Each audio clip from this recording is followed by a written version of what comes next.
ചില ചിന്തകരുണ്ട്. പ്രത്യേകിച്ചും marshal McLuhan എന്നു പേരായിട്ടുള്ള മാധ്യമ പണ്ഡിതൻ.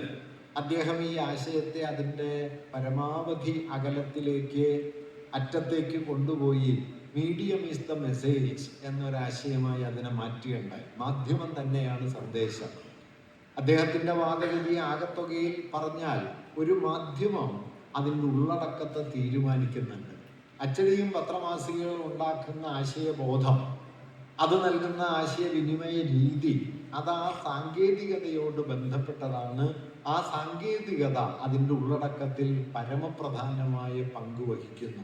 ഇങ്ങനെ മാധ്യമം തന്നെയാണ് സന്ദേശം എന്ന നിലയിലേക്ക് മാധ്യമങ്ങളുടെ സാങ്കേതിക സ്വരൂപം അതിൻ്റെ ഉള്ളടക്കത്തിൻ്റെ അന്തിമമായ ഒരു നിർണായകത്വം കൈയാളുന്നു എന്ന നിലയിലേക്ക് ചിലരൊക്കെ ടെക്നോളജിക്കൽ ഡിറ്റർമിനിസം, സാങ്കേതിക നിർണയവാദം എന്ന നിലയിൽ വിവരിച്ചു പോരുന്ന ഒരു നിലപാട് മാധ്യമങ്ങളുമായി ബന്ധപ്പെട്ട് 20-ാം നൂറ്റാണ്ടിൻ്റെ രണ്ടാം പകുതിയിൽ ഉന്നയിക്കപ്പെടുകയുണ്ടായി.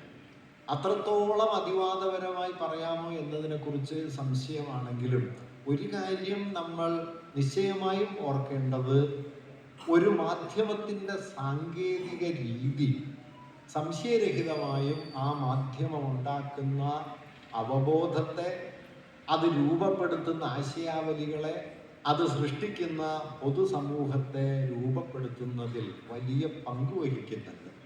അതല്ലാതെ സാങ്കേതിക വിദ്യ എന്നത് ഉള്ളടക്കത്തിന് പുറത്ത് ഉള്ളടക്കവുമായി ബന്ധമൊന്നുമില്ലാതെ അച്ചടിയുടെയോ ദൃശ്യ സംവിധാനത്തിൻ്റെയോ ഒരു പശ്ചാത്തലമായി നിൽക്കുകയല്ല ചെയ്യുന്നത്. ഇത് പലപ്പോഴും നമ്മുടെ മാധ്യമ വിചാരങ്ങളിൽ വേണ്ട പോലെ ശ്രദ്ധിക്കപ്പെടാത്ത ഒരു കാര്യമാണ്. ഉള്ളടക്കത്തെ നിർണയിക്കുന്നതിൽ സാങ്കേതികതയ്ക്ക്, അവതരണ രീതിക്ക്, സന്ദർഭങ്ങൾക്ക് ഒക്കെ വലിയ പങ്കുണ്ട് എന്ന കാര്യം. ഞാനതിൻ്റെ വിശദാംശങ്ങളൊന്നും പറയാനിപ്പോൾ മുതിരുന്നില്ല.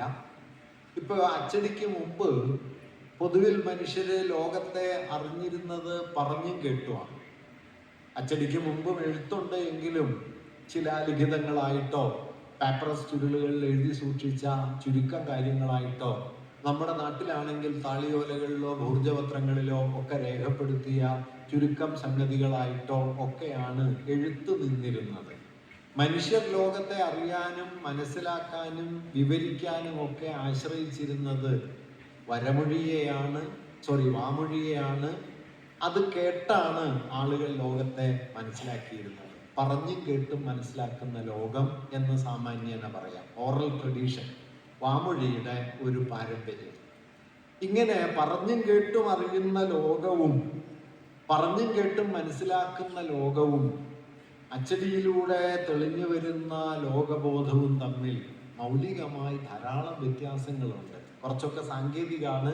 ഞാനിതിൻ്റെ വിശദാംശങ്ങളാകമാനം പറയാനിപ്പോൾ മുതിരുന്നില്ല. 2 കാര്യം മാത്രം പറയാം. ഒന്ന്, അച്ചടി എന്നത് കേട്ടും പറഞ്ഞും മനസ്സിലാക്കുന്ന ലോകത്തിൽ നിന്ന് മൗലികമായി വ്യത്യസ്തമാകുന്ന ഒരു സന്ദർഭം. പറയുന്ന വാക്കും കേൾക്കുന്ന വാക്കും നിശ്ചയമായും ആ സന്ദർഭത്തിൽ പല ശബ്ദങ്ങളോട് ഇടകലർന്നാണ് നിൽക്കുക. അപ്പം ഞാൻ ഈ പറയുന്ന കാര്യം നിങ്ങൾ കേട്ടുകൊണ്ടിരിക്കെ തന്നെ പുറത്തൊരു കാറ് ഹോണടിച്ചാൽ കേൾക്കാം, ഫാൻ കറങ്ങുന്നുണ്ടെങ്കിൽ അതിൻ്റെ ഒച്ച കേൾക്കാം, സമീപത്തൊരാൾ കസേര വലിച്ചിട്ടാൽ അതിൻ്റെ ഒച്ച കേൾക്കാം. പലതരം ഒച്ചകൾ കൂടി കലങ്ങി നിൽക്കുന്ന ഒരു സന്ദർഭമായിട്ടല്ലാതെ ഒരൊറ്റ സ്വരം മാത്രം കേൾക്കുന്ന ഒരു സന്ദർഭം ജീവിതത്തിൽ പൊതുവെ ഉണ്ടാവില്ല. സൗണ്ട് പ്രൂഫായ വല്ല ലാബിലോ അല്ലെങ്കിൽ റെക്കോർഡിംഗ് സന്ദർഭങ്ങളിലോ മാത്രമാണ് ഒരൊറ്റ സ്വരം മാത്രം ഉണ്ടാവുക. ബാക്കി ജീവിതത്തിൻ്റെ എല്ലാ സന്ദർഭങ്ങളും നാനാ സ്വരങ്ങൾ കൂടി കലർന്നതാണ്. അതുകൊണ്ട് നാം ഒന്ന് കേൾക്കുന്നു എന്ന് പറയുമ്പോഴും പശ്ചാത്തലത്തിൽ ശബ്ദങ്ങളുടെ അനവധി അടരുകൾ ഉണ്ടാവും. ഈ അടരുകൾ ചിലതെല്ലാം നാം അതിനോടൊപ്പം കേൾക്കും.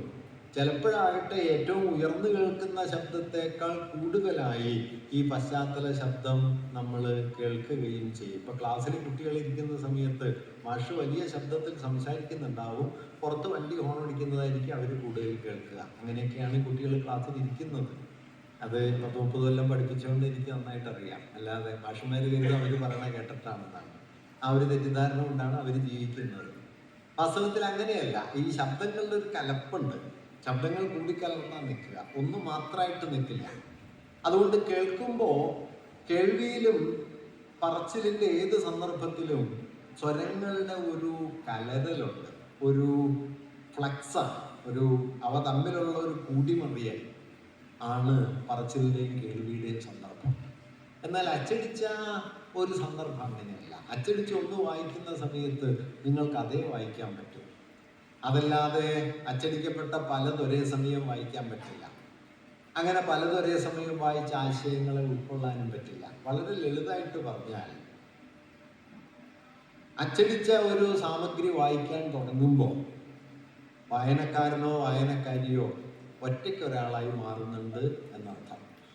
അയാളൊരു സംഗതിയെ സവിശേഷമായി ശ്രദ്ധിക്കുകയും അതിൽ മാത്രം ശ്രദ്ധയുന്നാൻ ശീലിക്കുകയും അതിലൂടെ ഒരു തരത്തിലുള്ള ഒറ്റയാവലിൻ്റെ ഏകാത്മകം എന്ന് വിളിക്കാവുന്ന ആധുനികമായൊരു വ്യക്തിബോധത്തിൻ്റെ രൂപപ്പെടൽ അതിനകത്ത് അരങ്ങേറുകയും ചെയ്യുന്നുണ്ട്. അങ്ങനെ ഒരു കൂട്ടത്തിൽ നിന്ന് ഒറ്റയ്ക്കൊരാളിലേക്ക്, വേറൊരു ഭാഷയിൽ പറഞ്ഞാൽ പറ്റത്തിൽ നിന്ന് ഒറ്റയ്ക്കൊരാളിലേക്കുള്ള ആധുനിക വ്യക്തി എന്ന നിലയിലേക്കുള്ള ഇൻഡിവിജ്വൽ എന്ന വാക്കിൻ്റെ റൂട്ട് വേർഡ് ഇൻഡിവിസിബിൾ എന്നാണ്, അവിഭാജ്യമായത്. ഏറ്റവും അവിഭാജ്യമായ ഒരു വ്യക്തിയുടെ കാതൽ എന്ന തത്വത്തിൽ നിന്നാണ് ഇൻഡിവിജ്വൽ എന്ന ആശയത്തിലേക്ക് ആധുനികത എത്തിച്ചേർന്നത്. അതുകൊണ്ട് ഒരു വ്യക്തിയെ മറ്റെല്ലാ ഘടകങ്ങളിൽ നിന്നും, അയാളെ വലയം ചെയ്യുന്ന മറ്റെല്ലാ തരം ബാഹ്യാംശങ്ങളിൽ നിന്നും എടുത്തു മാറ്റി അയാളുടെ കാതൽ മാത്രമായി അയാളെ ഭാവന ചെയ്യുക എന്ന നിലയിലാണ് ഇൻഡിവിജ്വൽ എന്ന സങ്കല്പം വരുന്നത്. ആധുനികത ഉണ്ടാക്കിയെടുത്ത മനുഷ്യ സങ്കല്പത്തിലെ ഏറ്റവും പ്രധാനപ്പെട്ട മാറ്റങ്ങളിലൊന്ന് അതാണ്. മനുഷ്യരെ വ്യക്തികളായി കാണാൻ പരിശീലിപ്പിച്ചു എന്നതാണ്. ആധുനികതയ്ക്ക് മുമ്പ് നിശ്ചയമായിട്ടും മനുഷ്യരുണ്ട്. മനുഷ്യർ പൊതുവെ പറ്റങ്ങളാണ്. ആധുനികത പറ്റങ്ങളിൽ നിന്ന് ഒറ്റയായ മനുഷ്യരെ രൂപാന്തരപ്പെടുത്തിയെടുത്തു. ആ ഒറ്റയായി തീർന്ന മനുഷ്യരെയാണ് നാം ഇൻഡിവിജ്വൽ എന്ന് വിളിക്കുന്നത്. ഈ പറ്റത്തിലൊരാളും ഒറ്റയ്ക്കൊരാളും തമ്മിലുള്ള മൗലികമായ വ്യത്യാസം, പറ്റത്തിലൊരാളുടെ ലോകബോധം സാമാന്യമാണ്, ഒറ്റയ്ക്കൊരാളുടെ ലോകബോധം അയാളുടേതാണ്. വ്യക്തിപരത എന്ന് വിളിക്കാവുന്ന ആന്തരികതയുടെ ഇന്റേണാലിറ്റി എന്ന് വിളിക്കാവുന്ന ഒരു ഘടകം ആധുനികത വ്യക്തികൾക്ക് കൂടുതലായി നൽകുന്നുണ്ട്. ഇപ്പം മലയാളത്തിലെ വീണപൂ എന്ന് പറയുന്ന മലയാളത്തിലെ ആധുനികതയുടെ തുടക്കം കുറിച്ച കവിതകളിൽ ഒന്നിൽ പൂവിൻ്റെ സൗന്ദര്യത്തെക്കുറിച്ച് എഴുതുന്ന സമയത്ത് കുമാരനാശാൻ ഉപയോഗിക്കുന്ന ഒരു കൽപ്പന, പൂവിൻ്റെ ഭംഗിയെക്കുറിച്ച് ആശാൻ എഴുതുന്നു: ജാതാനുരാഗം ഒരുവന്റെ മിഴിക്ക് വേദ്യം, ഏതോ വിശേഷ സുഭഗത്വവും ആർന്നിരിക്കാം എന്ന് പറയുന്നു. അനുരാഗിയായ ഒരാളുടെ കണ്ണുകളിൽ മാത്രം തെളിയുന്ന വിശേഷ ഭംഗി ആ പൂവിന് കൈവന്നിട്ടുണ്ട് എന്ന് പറയുന്നു. അതായത് പൂവിൻ്റെ സൗന്ദര്യം എന്നത് എല്ലാവരും നോക്കിയാൽ ഒരുപോലെ തെളിഞ്ഞു കാണുന്ന ഒരു വസ്തുഗുണമല്ല. പൂവിൻ്റെ സൗന്ദര്യം പൂവിൻ്റെ ശരീരഗുണമല്ല. പൂവിൻ്റെ സൗന്ദര്യം പൂവിൻ്റെ വസ്തുഗുണം എന്നതിൽ നിന്ന് നോക്കുന്ന ആളുടെ ആന്തരിക ബോധ്യത്തിലേക്ക് മാറുന്നു.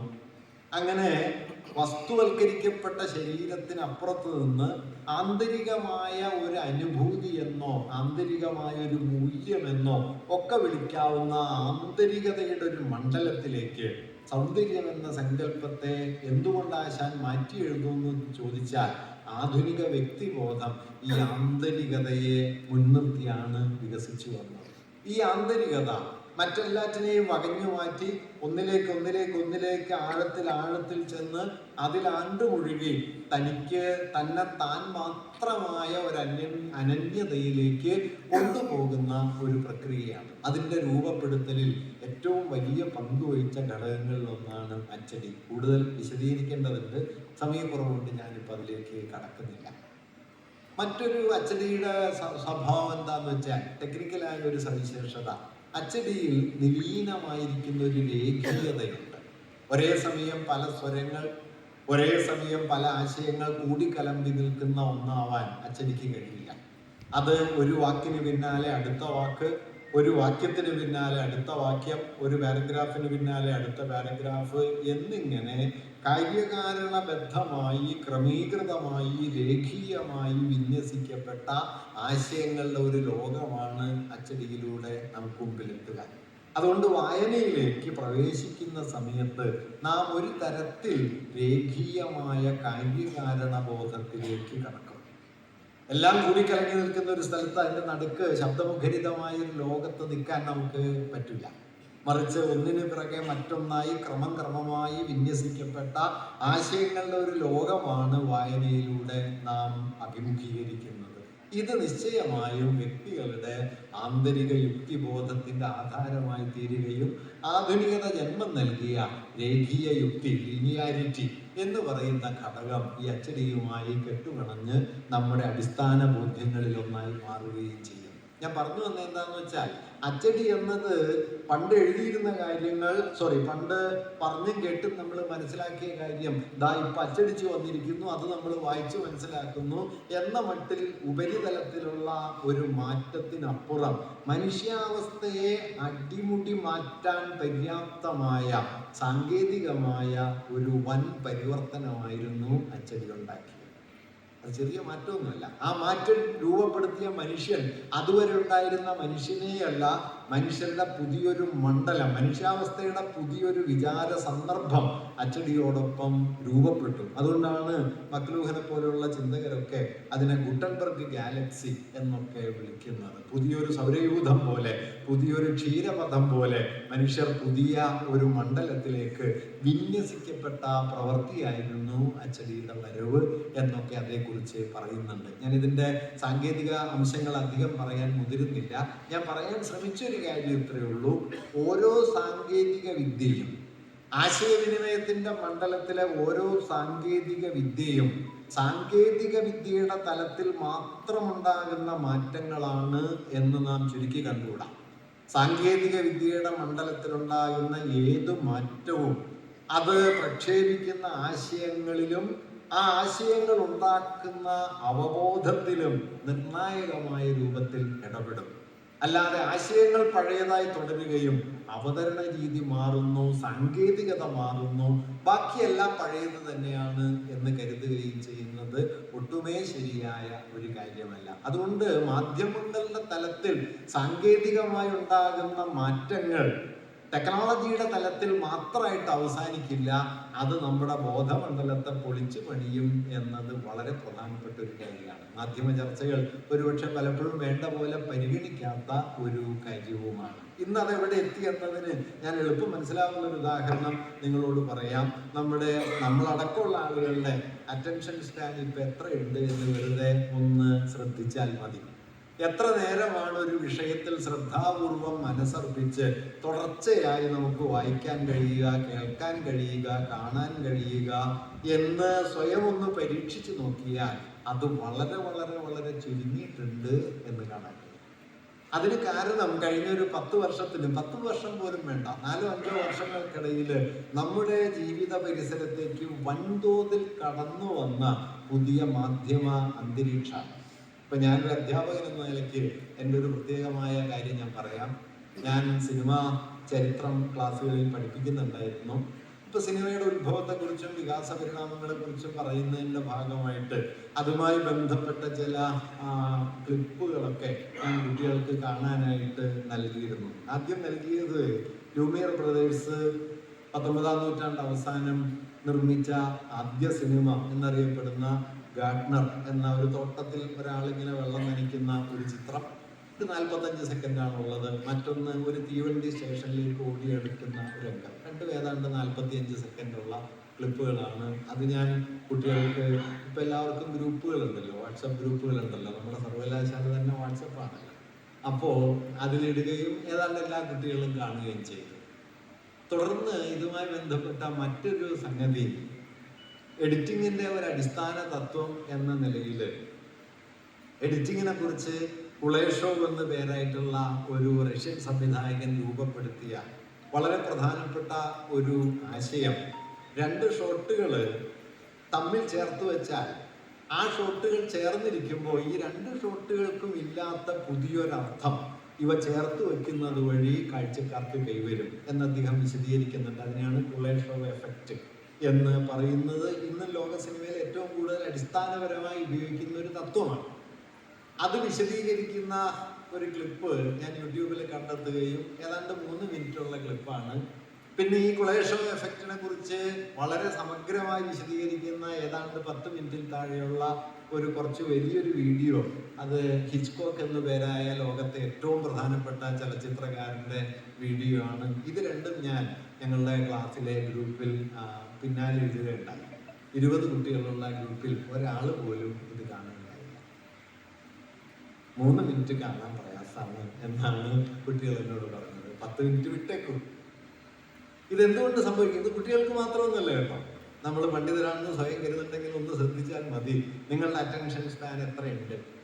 എത്ര നേരമാണ് ഒരു 1.5 മണിക്കൂർ ഒരു പ്രബന്ധം കണ്ടിന്യൂസ് ആയി ഇടർച്ചകളില്ലാതെ വായിക്കാവുന്ന ഒരു ശ്രദ്ധ ഇപ്പൊ അവശേഷിക്കുന്നുണ്ടോ?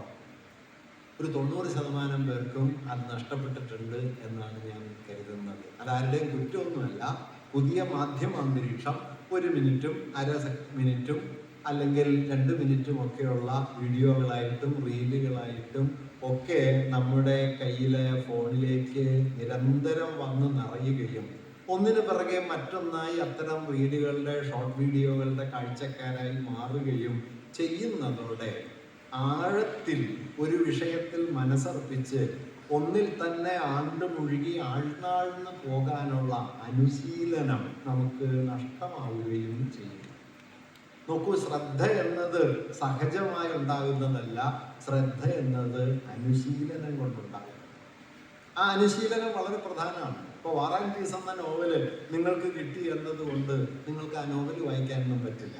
വാർ ആൻഡ് പീസ് വായിക്കണമെങ്കിൽ നോവൽ വായനയുടെ ഒരു അനുശീലനം ആവശ്യമുണ്ട്. കാരണം 10,000 പേജുള്ള ഒരു നോവല് നിങ്ങൾക്ക് ഒറ്റയിരിപ്പിന് വായിക്കാൻ പറ്റില്ല. എത്രയോ മണിക്കൂറുകൾ ക്ഷമാപൂർവം പിന്നിട്ടാലാണ് നിങ്ങൾക്ക് ആ നോവൽ പൂർത്തിയാക്കാൻ പറ്റുക. അതിനുള്ള ഒരു മാനസിക സന്നദ്ധത ഏതാണ്ട് സാധ്യമല്ലാത്ത വിധത്തിൽ ഈ ക്ഷണികതയുടെ ഒരു ലോകം, ആകസ്മികതയുടെ ലോകം, ഓരോ സെക്കൻഡിലും മിന്നിവാങ്ങിക്കൊണ്ടിരിക്കുന്ന പുതിയ പുതിയ കാഴ്ചകളുടെ ലോകം നമ്മെ വലയം ചെയ്യുകയും നമ്മൾ അതിനകത്ത് മിക്കവാറും കുടുങ്ങിപ്പോവുകയും ചെയ്യും. ശരിയോ തെറ്റോ എന്ന് ഞാൻ പറയല്ല, അതിൽ പല വീക്ഷണങ്ങൾ ഉണ്ടാവും. പക്ഷേ നമ്മുടെ സ്പാൻ ഓഫ് അറ്റൻഷൻ എന്ന് പറയുന്നത്, ശ്രദ്ധയുടെ അതിർത്തി വളരെ ചുരുങ്ങിയിരിക്കുന്നു. അത് ആഴമേറിയ സാമൂഹിക വിശകലനങ്ങളെ ഏതാണ്ട് അസാധ്യമാക്കുന്നു. കാര്യകാരണങ്ങളെ ബ്ലാക്ക് ആൻഡ് വൈറ്റ് ആയി കാണുന്നതിനപ്പുറത്തേക്ക് യെസ് ഓർ നോ ക്വസ്റ്റ്യൻ പോലെ ഉത്തരം പറയാവുന്ന കാര്യങ്ങളാണ് പ്രപഞ്ചത്തിൽ എല്ലാ കാര്യങ്ങളും എന്ന് ധരിക്കുന്ന വളരെ ഉപരിപ്ലവമായ താർക്കികമായ ഒരു തരം ധാരണാ മണ്ഡലം പ്രബലമാകുന്നു. അതിനപ്പുറം ഒരു വിഷയത്തെ അതിലെ കറുപ്പും വെളുപ്പും മാറ്റിവെച്ച് അതിനിടയിലുള്ള ചാരതറ പ്രദേശങ്ങളിലൂടെ അതിൻ്റെ സൂക്ഷ്മാംശത്തിലേക്ക് കടന്നു പോകാനുള്ള സന്നദ്ധതയോ സജ്ജീകരണമോ പൊതുവിൽ കുറയുന്നു. ഇതിൻ്റെ ആത്യന്തിക ഫലം എന്താണെന്ന് വെച്ചാൽ തകരച്ചെണ്ട പോലെ മുഴങ്ങിക്കൊണ്ടിരിക്കുന്ന ഒരു അന്തരീക്ഷം പുറത്ത് ശക്തമാവുകയും തകരച്ചെണ്ട പോലെ തന്നെ അകം പൊള്ളയായ ഒരു സമൂഹം വികസിച്ചു വരികയും ചെയ്യും. തകരച്ചെണ്ടയുടെ ഒരു ഗുണം എന്താണെന്ന് വെച്ചാൽ പുറത്ത് ഭയങ്കര ഒച്ചയായിരിക്കും, അകത്ത് അത്ര തന്നെ പൊള്ളയായിരിക്കും. പൊള്ളയാകുന്നതോറും ഒച്ച കൂടും എന്നതാണ് അതിൻ്റെ ഒരു മെച്ചം. ഏതാണ്ട് നമ്മുടെ സമൂഹത്തിൻ്റെ സ്വഭാവം ഇങ്ങനെ ആയിട്ടുണ്ട് എന്ന് നിങ്ങൾക്ക് സൂക്ഷിച്ചു നോക്കിയാൽ കാണാൻ പറ്റും. ഞാൻ വളരെ ലളിതമായ ഒരു കാര്യം പറയാം. നമ്മുടെ ടെലിവിഷൻ ചർച്ചകൾ നിങ്ങളൊന്ന് ശ്രദ്ധിക്കൂ. 1 മണിക്കൂർ നീണ്ടു നിൽക്കുന്ന ചർച്ചയ്ക്ക് ശേഷം നിങ്ങൾക്ക് എന്ത് പുതിയ വിവരമാണ് കൈവന്നത് എന്നാലോചിച്ചാൽ മിക്കവാറും സമ്പൂർണമായും ശൂന്യമായിരിക്കും. ആകെ നമുക്ക് കൈവന്ന ധാരണ ഇന്ന് മെച്ചപ്പെട്ട നിലയ്ക്ക് ഡയലോഗ് പറഞ്ഞത് ആരാണ് എന്ന്. പോരുകോഴികൾ തമ്മിൽ ഏറ്റുമുട്ടുന്നത് പോലെ അന്യോന്യം ആക്രമിക്കുന്ന, ചീത്ത വിളിക്കുന്ന, പാരുഷ്യം പറയുന്ന, അന്യോന്യം കടന്നാക്രമിക്കുന്ന, ശബ്ദഘോഷം മുഴക്കുന്ന ഒരു വലിയ അന്തരീക്ഷമായിട്ട് നമ്മുടെ ദൈനംദിന ജീവിത ബോധം പതിയെ പതിയെ മാറിക്കൊണ്ടിരിക്കുന്നത് ഈ ടെലിവിഷൻ കണ്ടിരിക്കുമ്പോൾ നമ്മൾ അറിയുന്നുണ്ടോ എന്നെനിക്കറിഞ്ഞൂടാ. പക്ഷേ അങ്ങനെ സംഭവിക്കുന്നുണ്ട്. ടെലിവിഷൻ ചർച്ച തുടങ്ങുന്നതിന് 15 മിനിറ്റ് നീണ്ട ദീർഘമായ ഒരു പ്രസംഗത്തിലൂടെയാണ്. ഏതാണ്ട് ഒരു കഥാപ്രസംഗത്തെ ഓർമ്മിപ്പിക്കുന്ന മട്ടിൽ അനന്തമായി പ്രവഹിക്കുന്ന വാക്കുകളാണ്. എന്താണ് ഇതിൻ്റെ അർത്ഥം? ഞാൻ പറഞ്ഞു വന്നത് എന്താണെന്ന് വെച്ച് കഴിഞ്ഞാൽ, ഇങ്ങനെ നമ്മുടെ സാങ്കേതികതയിൽ വന്ന മാറ്റം, അത് സാങ്കേതികതയുടെ മണ്ഡലത്തിലെ മാറ്റമായിട്ട് അവസാനിക്കുകയല്ല, മറിച്ച് അത് ആ സങ്കേതത്തിലൂടെ അവതരിപ്പിക്കപ്പെടുന്ന ആശയങ്ങളുടെ ലോകത്തെ തന്നെ അത് രൂപാന്തരപ്പെടുത്തുന്നുണ്ട്. അതുകൊണ്ട് ടെക്നോളജി എന്നത് താല്പര്യങ്ങളൊന്നുമില്ലാത്ത, ഏതാശയത്തെയും ഒരുപോലെ കടത്തിവിടാൻ പറ്റുന്ന നിഷ്പക്ഷമായ ഒരു സംഗതിയാണ് ടെക്നോളജി എന്ന് കരുതരുത്. ടെക്നോളജി ലളിതമായി പറഞ്ഞാൽ ഇത്രയേ ഉള്ളൂ: ഏത് സാങ്കേതികതയും അതുണ്ടാക്കുന്ന ഫലത്തിൽ ഇടപെടും. ഫലത്തിൽ ഒരു ഇടപാടുമില്ലാത്ത, ഫലത്തെ സ്പർശിക്കാത്ത നിഷ്പക്ഷമായ ഒരു സാങ്കേതികതയും വാസ്തവത്തിലില്ല. ഞാനിത് സാങ്കേതികതയ്ക്കെതിരെ പറയല്ല. ഏത് സാങ്കേതികതയ്ക്കുണ്ട്? അച്ചടിക്കുണ്ട്. പറഞ്ഞും കേട്ടും മനസ്സിലാക്കിയ ലോകമേ അല്ല അച്ചടിയിലൂടെ നാം മനസ്സിലാക്കിയ ലോകം. അതിനൊരു 500 കൊല്ലത്തെ പഴക്കമുണ്ടെന്നുള്ളത് കൊണ്ട്, അത് കൂടുതൽ സ്വാഭാവികമായി തീർന്നത് കൊണ്ട്, അത് ഒരു സവിശേഷമായ സാങ്കേതിക വിദ്യയുടെ ഉൽപ്പന്നമാണ് എന്ന് തിരിച്ചറിയാൻ ഒരുപക്ഷെ ഇപ്പം നമുക്ക് കഴിയുന്നില്ല എന്ന് മാത്രമേ ഉള്ളൂ. അതുകൊണ്ട് എല്ലാ കാലത്തും സാങ്കേതിക വിദ്യ ഏറിയും കുറഞ്ഞും മാറി വരുന്നുണ്ട്. ആ മാറ്റങ്ങളൊക്കെ ആശയവിനിമയത്തിന്റെ മാധ്യമ അന്തരീക്ഷത്തിന്റെ ഉള്ളടക്കത്തിൽ വലിയ തോതിലുള്ള ഇടപെടലുകൾ നടത്തുകയും അതിനെ രൂപാന്തരപ്പെടുത്തുകയും ചെയ്യുന്നുണ്ട്.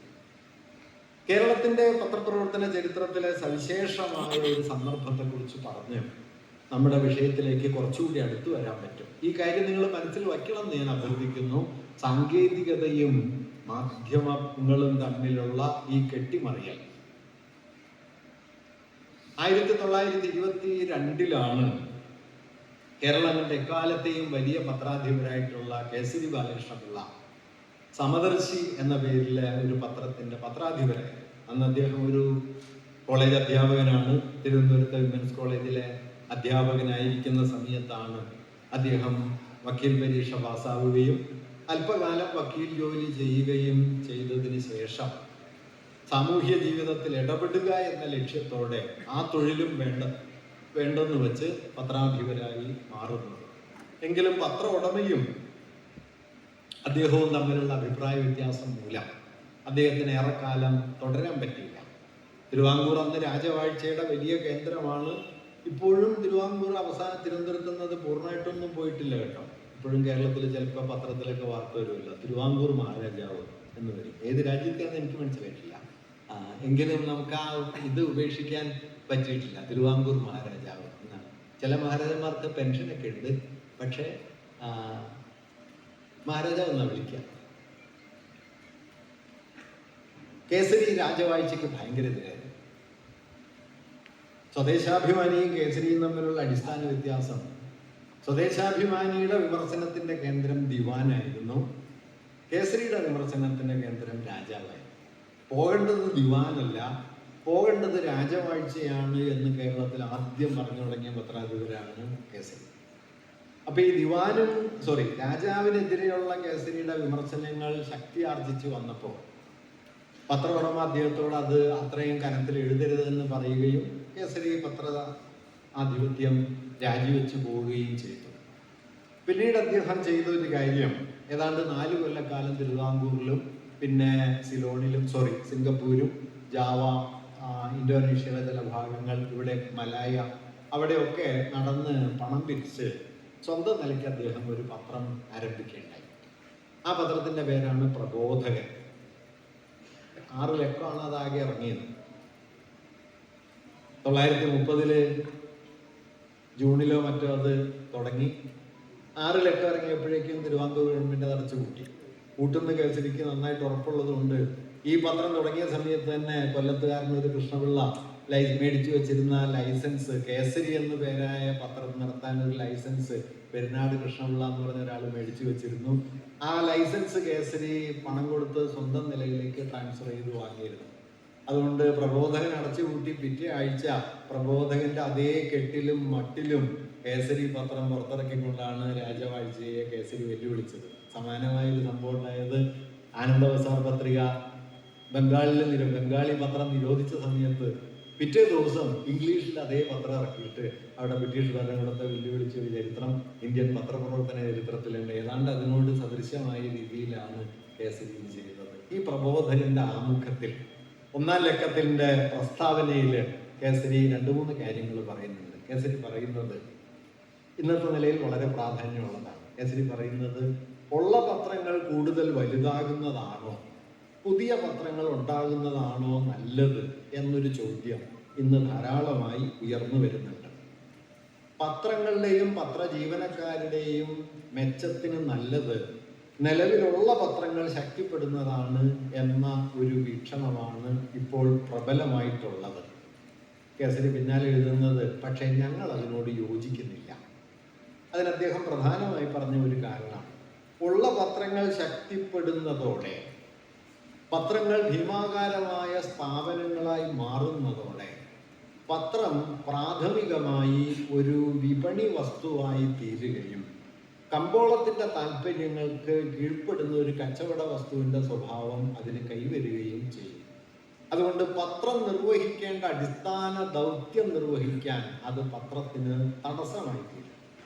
അതുകൊണ്ട് കൂടുതലായി ചെറിയ പത്രങ്ങൾ ഉണ്ടായി വരുന്നതാണ് ഉള്ള പത്രങ്ങൾ ഭീമാകാരമായി വളരുന്നതല്ല നല്ലത് എന്ന് കേസരി എഴുതുന്നത് 1930-ലാണ്.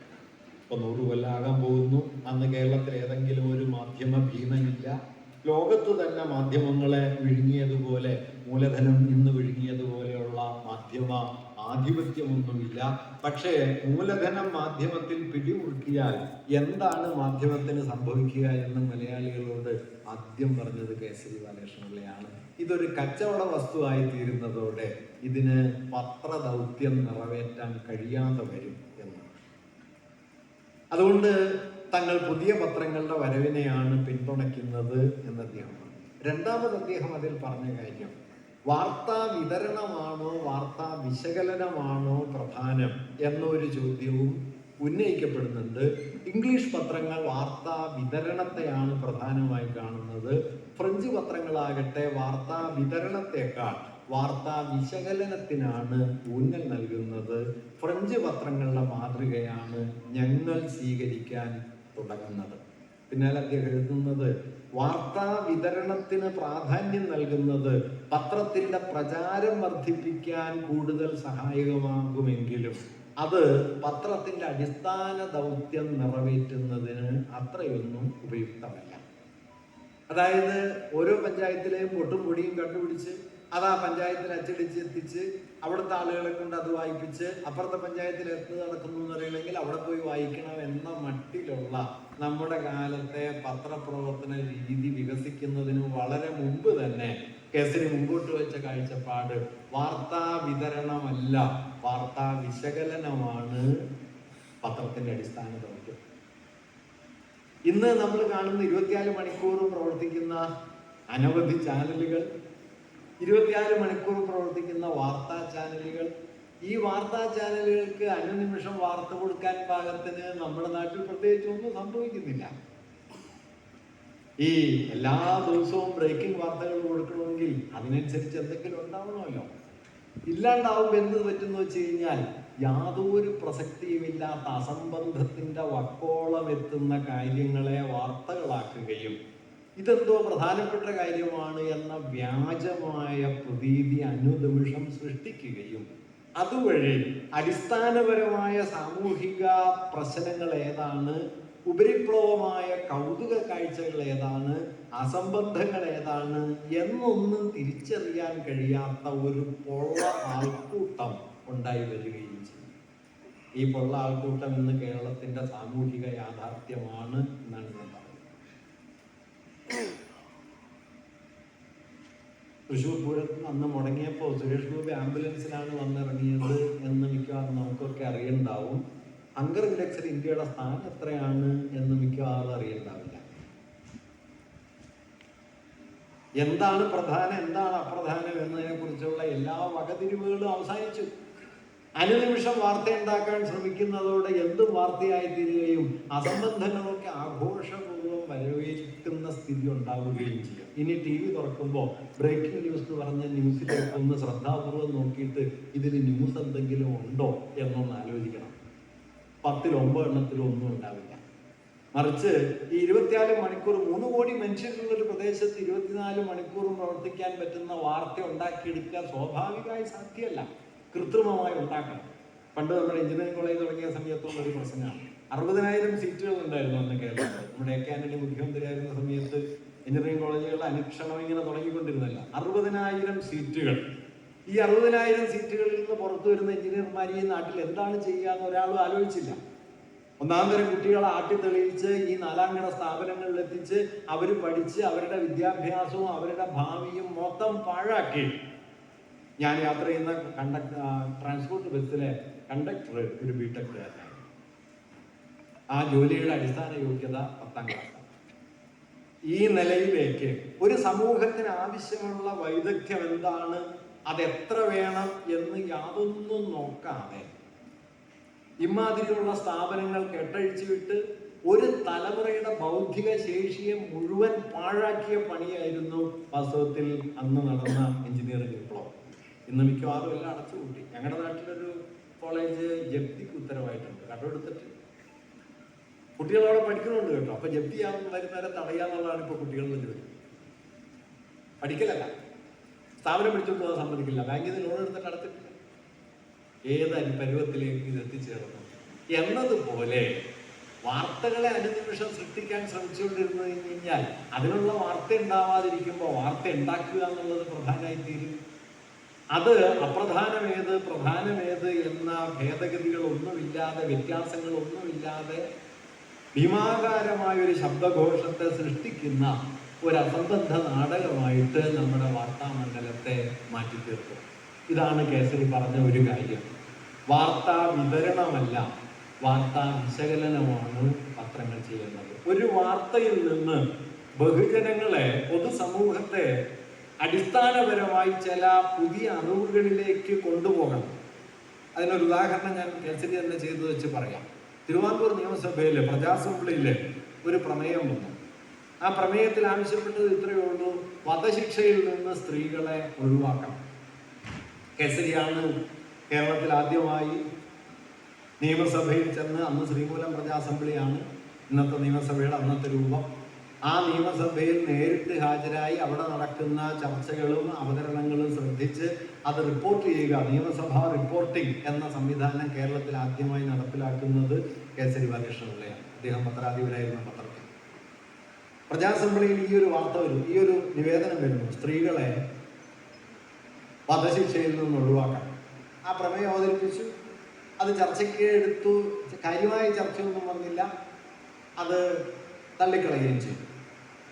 കേസരി പക്ഷേ ആ വിഷയത്തെക്കുറിച്ച് അതിദീർഘമായൊരു മുഖപ്രസംഗം എഴുതി.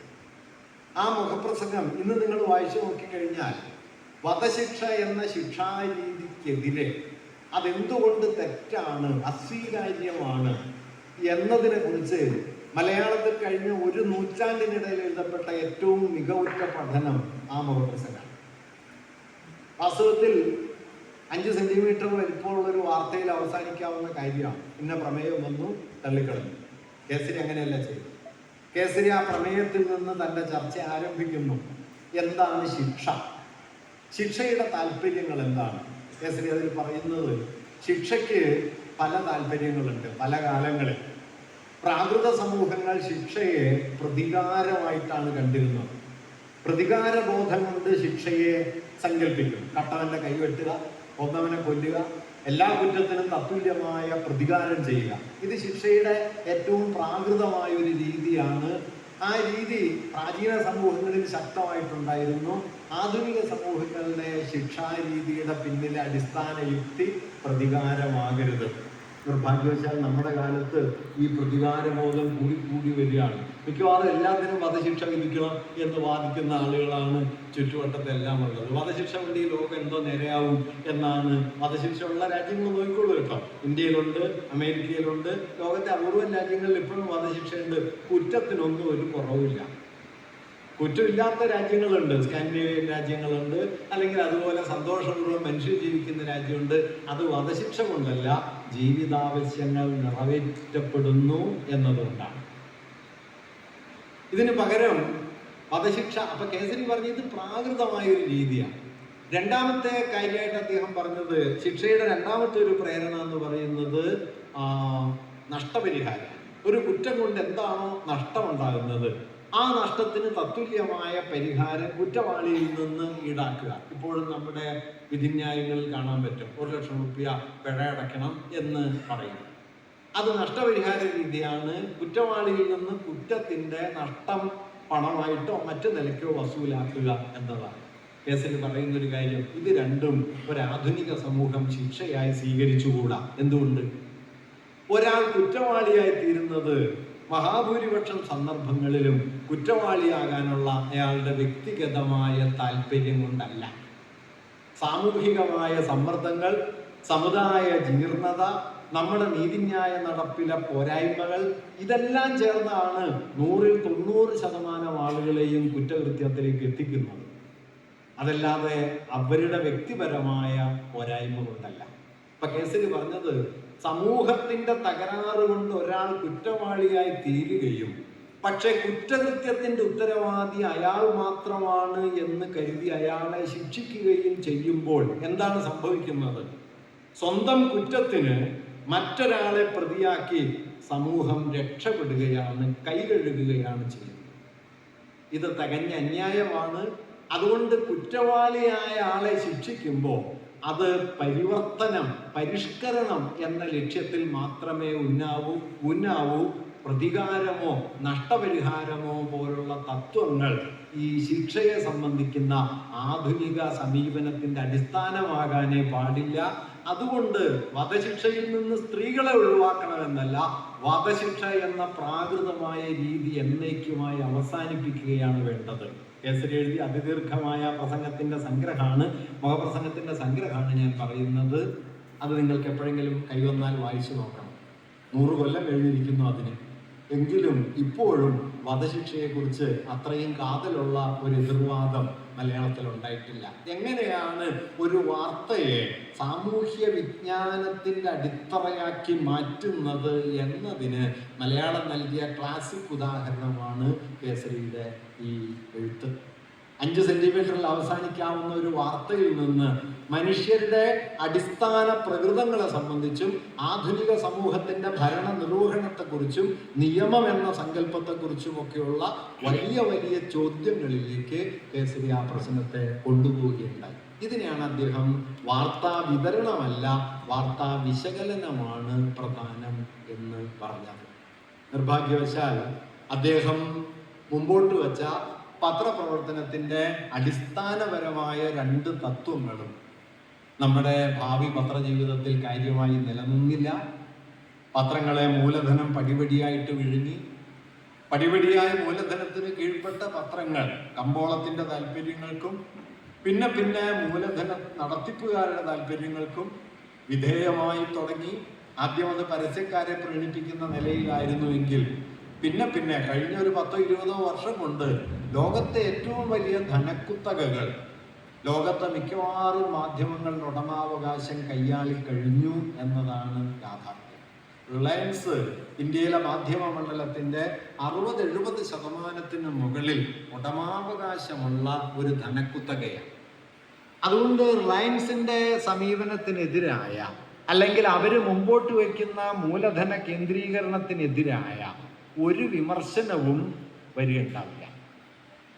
നമ്മുടെ ടാക്സ് പിരിവിന്റെ കണക്കെടുത്താൽ ഡയറക്റ്റ് ടാക്സ് എന്ന നിലയിൽ പിരിച്ചുകൊണ്ടിരിക്കുന്ന ഏതാണ്ട് 1 കോടിയിലധികം ആളുകൾ ഇത്തവണ റിട്ടേൺ സമർപ്പിച്ചു എന്നത് വലിയൊരു കാര്യമായിട്ട് കഴിഞ്ഞ ദിവസം പത്രത്തിൽ വന്നിട്ടുണ്ടായിരുന്നു. ഡയറക്റ്റ് ടാക്സ് എന്ന് പറയുന്നത് ശമ്പളം കിട്ടുന്നതിൽ നിന്ന് പിടിച്ചെടുക്കുന്ന പണമാണ്, അല്ലെങ്കിൽ നികുതിയായി പിരിക്കുന്ന പണമാണ്.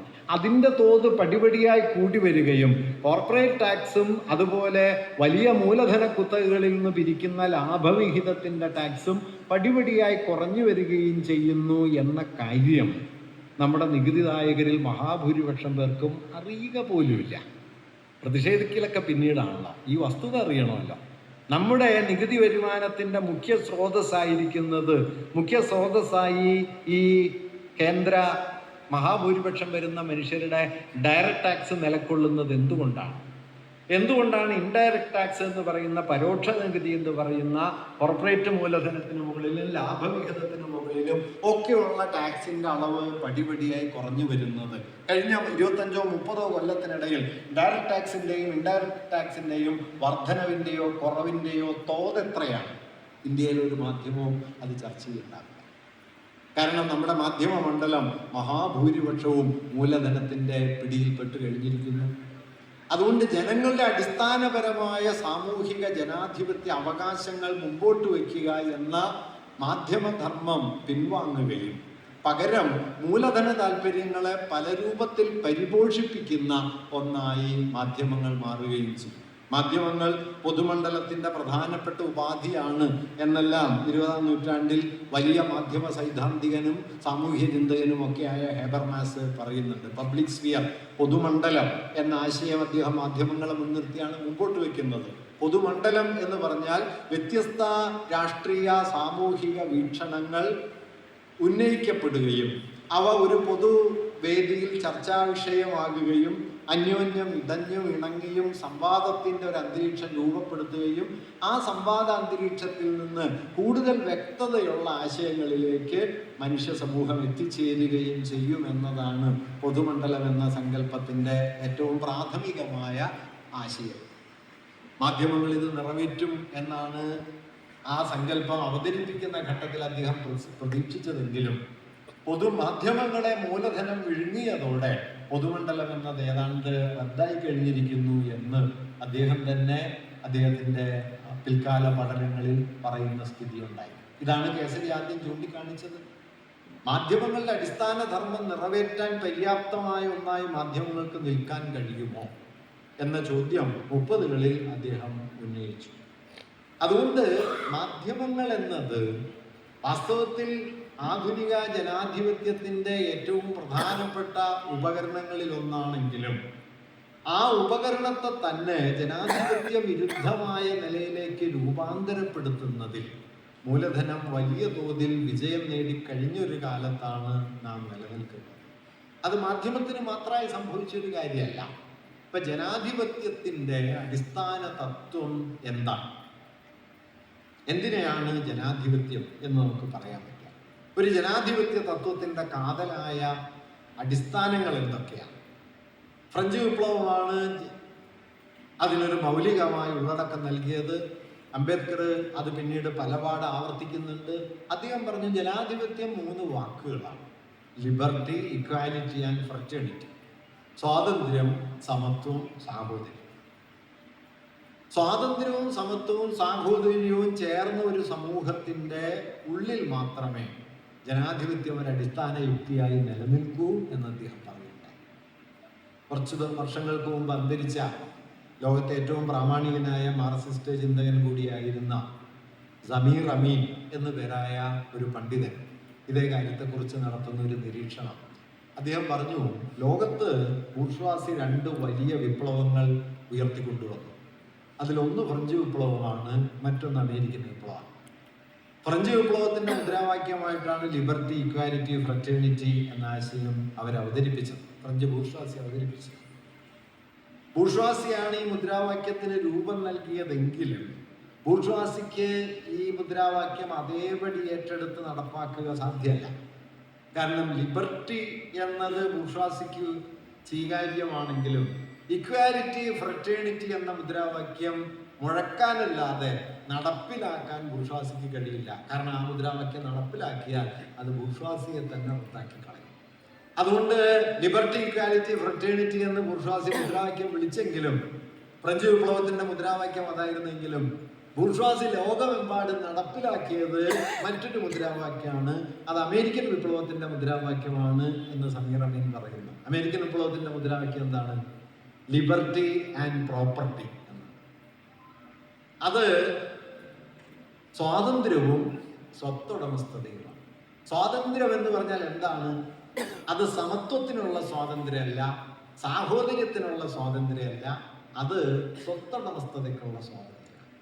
എല്ലാവർക്കും സ്വത്ത് ഉടമസ്ഥരാകാനും വ്യക്തികൾ എന്ന നിലയ്ക്ക് സ്വകാര്യ സ്വത്ത് കൈയാളാനും അവകാശമുണ്ട് എന്ന് പറയുന്നിടത്ത് അമേരിക്കൻ വിപ്ലവത്തിന്റെ സ്വാതന്ത്ര്യ സങ്കല്പം അവസാനിച്ചു എന്നും ഫ്രഞ്ച് വിപ്ലവം മുമ്പോട്ട് വെച്ച സമത്വം, സ്വാതന്ത്ര്യം എന്ന വിപുലമായ മൂല്യങ്ങളെ അത് പാതി വഴിയിൽ ഉപേക്ഷിച്ചിട്ടാണ് അത് മുമ്പോട്ട് പോയത് എന്നുമാണ് സമീർ അമീൻ പറയുന്നത്. എന്തുകൊണ്ട് സംഭവിച്ചു? ബൂർഷ്വാ വിപ്ലവത്തെ അതിൻ്റെ ആദ്യഘട്ടം പിന്നിടുന്നതോടെ മൂലധനം വിഴുങ്ങുകയും മൂലധനത്തിന് പിടിയിലകപ്പെട്ട ബൂർഷ്വാ വിപ്ലവം അതിൻ്റെ അടിസ്ഥാനപരമായ ഘടനാപരമായ പരിവർത്തനത്തെ പാതി വഴിയിൽ ഉപേക്ഷിക്കുകയും ചെയ്തു എന്നാണ്. ഏതാണ്ട് സമാനമായ അതേ കാര്യം ഒരാധുനിക പൊതുസമൂഹത്തെ, എന്താണ് ആധുനിക പൊതുസമൂഹം? വ്യത്യസ്ത സാമൂഹ്യ വിഭാഗങ്ങളുടെ വീക്ഷണങ്ങൾ, എല്ലാ സാമൂഹ്യ വിഭാഗങ്ങളുടെയും വീക്ഷണങ്ങൾ പൊതുമണ്ഡലത്തിൽ ഉയർന്നു വരികയും ആ വീക്ഷണഗതികൾ തമ്മിൽ അന്യോന്യം സംവദിക്കുകയും തമ്മിൽ ഇണങ്ങിയും പ്രവർത്തിക്കുന്ന ഈ വീക്ഷണഗതികളിൽ നിന്ന് ആ സമൂഹത്തിന് കൂടുതൽ വ്യക്തതയുള്ള ഒരു ആശയം, ഒരു കാഴ്ചപ്പാട് കൈവരികയും ചെയ്യുന്നു എന്നതാണ് ജനാധിപത്യ സംവാദത്തിൻ്റെ അടിസ്ഥാന സ്വഭാവം. അതിന് പകരം നാം ഇന്ന് അനുഭവിക്കുന്നത് എന്താണ്? ഇന്ന് ഭീമാകാരമായ, ഒരാൾക്കും താങ്ങാൻ പറ്റാത്ത വിവരത്തിൻ്റെ ബമ്പാടിയാണ്. നിങ്ങൾ അനുനിമിഷം വിവരങ്ങളുടെ ഭീമാകാരമായ തള്ളിക്കയറ്റത്തിന് വിധേയമാവുകയും ഏതാണ് വിവരം ഏതാണ് വിവരക്കേട് എന്ന് തിരിച്ചറിയാൻ പറ്റാത്ത ഒരു വിഭ്രാന്തിയിലേക്ക് നാം എടുത്തെറിയപ്പെടുകയും, എൻ്റെ നാട്ടിലൊക്കെ ഞാൻ പറഞ്ഞിരുന്ന ഒരു ഫലിതം എന്താണെന്ന് വെച്ചാൽ പഠിച്ച് വഷളായി എന്നാണ്. അതുപോലെ ഇതെല്ലാം കണ്ട് ആകാവുന്നത്ര സാമൂഹ്യ വിരുദ്ധരാകാം എന്ന നിലയിലേക്ക് നമ്മുടെ മാധ്യമ മണ്ഡലം നമ്മെ രൂപാന്തരപ്പെടുത്തിക്കൊണ്ടിരിക്കുകയും ചെയ്യുന്നു. പണ്ട് ദക്ഷിണാമൂർത്തി സ്വാമിയെ കുറിച്ച് പറഞ്ഞു കേട്ടൊരു കഥ എന്താണെന്ന് വെച്ച് കഴിഞ്ഞാൽ, സ്വാമി ഏതോ കച്ചേരി കേൾക്കാൻ പോയി. കച്ചേരി കഴിഞ്ഞപ്പോൾ സ്വാമിയോട് ചോദിച്ചു, എങ്ങനെയുണ്ട് കച്ചേരി എന്ന് ചോദിച്ചു. അപ്പോൾ സ്വാമി പറഞ്ഞു, ഗംഭീരമായിട്ടുണ്ട്, ആർക്കെങ്കിലും രണ്ടെണ്ണം കൊടുത്താൽ ഇനി ഒരു ആശ്വാസമാവുള്ളൂ എന്ന് പറഞ്ഞു എന്നാണ്. കച്ചേരി കേട്ടതിൻ്റെ ആഫ്റ്റർ എഫക്റ്റാണ് എന്നതുപോലെ ഒരു ചാനൽ ചർച്ചയൊക്കെ കണ്ടാൽ പിന്നെ നമ്മൾ എന്തെങ്കിലും ചെയ്താലേ നമുക്കൊരു സ്വസ്ഥത കിട്ടൂ എന്ന മട്ടിലുള്ള ഒരു മൊത്ത അന്തരീക്ഷം നമ്മുടെ സംവാദ മണ്ഡലത്തിൽ വന്നു. ഞാൻ നിങ്ങളോട് കൗതുകപൂർവ്വം പറയുകയാണ്, നമ്മുടെ സമീപ സന്ദർഭങ്ങളിൽ ചിലപ്പോഴൊക്കെ ഞാൻ BBC-യുടെ ഈ ഓപ്പൺ ഡിസ്കഷൻസ് ശ്രദ്ധിക്കാറുണ്ട്. നിങ്ങൾ ഇടയ്ക്കെങ്കിലും ശ്രദ്ധിച്ചു നോക്കണം. അതിൽ ഈ അട്ടഹാസമൊന്നുമില്ല. ആരെങ്കിലും ഒരാൾ, ഒരു ആങ്കർ ചെയ്യുന്ന ആൾ വിഷയമെല്ലാം പഠിച്ച് ആ വിഷയത്തെക്കുറിച്ചുള്ള വ്യത്യസ്ത വീക്ഷണങ്ങൾ ആദ്യമേ പറയും. വിശേഷജ്ഞാനമുള്ള, ഓരോ വിഷയത്തിലും സവിശേഷ വൈദഗ്ധ്യമുള്ള 3-4 പേർ വളരെ ശാന്തമായി താന്താങ്ങളുടെ വീക്ഷണങ്ങളുടെ വിശദാംശങ്ങൾ പറയും. ആ വീക്ഷണങ്ങളെ ഒന്നുകൂടി ആവർത്തിച്ചുകൊണ്ടോ അവ തമ്മിലുള്ള ചേർച്ചകളും വ്യത്യാസങ്ങളും വിശദീകരിച്ചുകൊണ്ടോ ഇതാൻ്റെ ആങ്കർ ചെയ്യുന്ന ആള് ഒരു കൺക്ലൂഡിങ് നോട്ട് നൽകും, അവസാനിക്കും. ചർച്ച കൺക്ലൂഡ് ചെയ്യുന്നില്ല കേട്ടോ, ഓപ്പൺ എൻഡഡ് ആയിട്ടാണ് ഓൾമോസ്റ്റ്. ഏത് പൊസിഷനാണ് അവസാനത്തെ ശരിയെന്നൊന്നും പറയുന്നില്ല. അതിനെ തെരഞ്ഞു പോകാനുള്ള നമ്മുടെ സ്വാതന്ത്ര്യത്തെ മിക്കവാറും നിലനിർത്തി അന്തിമമായ വിധിപ്രഖ്യാപനം ഒന്നുമില്ലാതെ ഇത് അവസാനിക്കുകയും ചെയ്യും. സൗകര്യപ്പെടുമ്പോൾ നിങ്ങൾ എപ്പോഴെങ്കിലും ഒന്ന് കേട്ടു നോക്കിക്കോളൂ. നമ്മുടെ ചർച്ചകളിൽ എന്ത് സംഭവിക്കുന്നു? ആദ്യത്തെ വാചകം തന്നെ വിധിപ്രഖ്യാപനമായിട്ടാണ്. നിങ്ങൾ ശ്രദ്ധിച്ചത്? എൻ്റെ ടൈറ്റിൽ എഴുതിയിട്ടുണ്ട്, ഈ ടൈറ്റിൽ തന്നെ വിധിയാണ്. ആ വിധിയിൽ നിന്ന് പിന്നെ ചർച്ച മുഴുവൻ ഈ വിധിയിലേക്ക് എത്തിച്ചേരാനുള്ള അട്ടഹാസങ്ങൾ, ആക്രോശങ്ങൾ, അതിനെതിരെ വരാവുന്ന വാദഗതികളെ അരിഞ്ഞു തള്ളൽ, അതിനുപയുക്തമായ ഏത് കുതർക്കത്തെയും സ്ഥാപിച്ചെടുക്കൽ, മറ്റൊരാളെ സംസാരിക്കാൻ അനുവദിക്കാത്ത ശബ്ദഘോഷങ്ങൾ, ഇതെല്ലാം ചേർന്ന് കാക്കോഫോണി എന്ന് പണ്ട് പറയുന്നത് പോലെയുള്ള ഒരു അന്തരീക്ഷമായിട്ട് നമ്മുടെ ചർച്ചാ മണ്ഡലം കഴിഞ്ഞ കുറച്ച് കാലങ്ങൾ കൊണ്ട് മാറി. ഞാനപ്പോൾ എൻ്റെ സുഹൃത്തുക്കളിൽ ചിലരോട് ചോദിച്ചു, എന്തിനാണ് നമ്മുടെ ചർച്ച പണ്ഡിതന്മാരിൽ ചിലരെ മനസ്സിൽ വെച്ചിട്ട് കൂടിയാണ് ചോദിച്ചത്, എന്തിനാണ് ഇവരെല്ലാം വിളിക്കുന്നത്, എന്താണ് ഇതിൻ്റെ ഒരു താല്പര്യം എന്ന് ഞാൻ ചോദിക്കേണ്ടത്. പറഞ്ഞു, കാഴ്ചക്കാരുള്ളത് അതിനാണ്, റൈറ്റിംഗ് ഉള്ളത് അതിനാണ്. അതുകൊണ്ട് ആരാണ് പ്രതി എന്ന് പറയാൻ എനിക്ക് അറിഞ്ഞൂടാ. വിളിച്ച അവരാണോ കാണുന്ന നമ്മളാണോ പ്രതി എന്നത് വാസ്തവത്തിൽ ആലോചിക്കുന്നത്. അന്തിമ ഫലം എന്താണെന്ന് പറയാം. അന്തിമ ഫലം ഒരു വിഷയത്തെക്കുറിച്ചും സവിശേഷ ധാരണയില്ലാത്ത, ഇപ്പൊ ഞാൻ ഇതായിട്ട് പറയല്ല, ഇന്ത്യ കഴിഞ്ഞ 1/4 നൂറ്റാണ്ടിനിടയിൽ നേരിട്ട കർഷക പ്രതിസന്ധി, ഇന്ത്യയിൽ എത്രയോ ലക്ഷം ആളുകളുടെ ആത്മഹത്യയ്ക്ക്, ഇന്ത്യൻ ജനതയുടെ ഒരു 60-70% വരുന്ന മനുഷ്യരുടെ ഭീമാകാരമായ ജീവിത തകർച്ചയ്ക്ക് വഴിവെച്ചതാണ് ഇന്ത്യ നേരിട്ട കാർഷിക പ്രതിസന്ധി. ഈ കാർഷിക പ്രതിസന്ധി നമ്മുടെയൊക്കെ ജീവിത ബോധ്യങ്ങളിൽ ഏതളവിൽ പതിഞ്ഞിട്ടുണ്ട്? അതേക്കുറിച്ച് നമുക്ക് എന്തറിയാം? എങ്ങനെയാണ് ഈ പ്രതിസന്ധി രൂപപ്പെട്ടത്? എന്താണ് അതിൻ്റെ കാരണം? എന്തുകൊണ്ടാണ് നമ്മുടെ ഓർമ്മയിലേക്ക് അല്പം പോലും വരാത്ത മട്ടിൽ ഇത് മാറിപ്പോകുന്നത്? ഇതൊട്ടും നിഷ്കളങ്കല്ല. നമ്മുടെ ബോധ്യങ്ങളിലെ അനുദിനം പ്രധാനമായിരിക്കേണ്ടത് എന്താണ്? ഞാൻ ലളിതമായിട്ട് പറയാം. നാരായണഗുരു പണ്ട് ഈ ആലുവയിൽ അത് സർവസമ്മേളനം നടത്തിയതാണ്. 100 കൊല്ലം മുമ്പാണ്, 1924.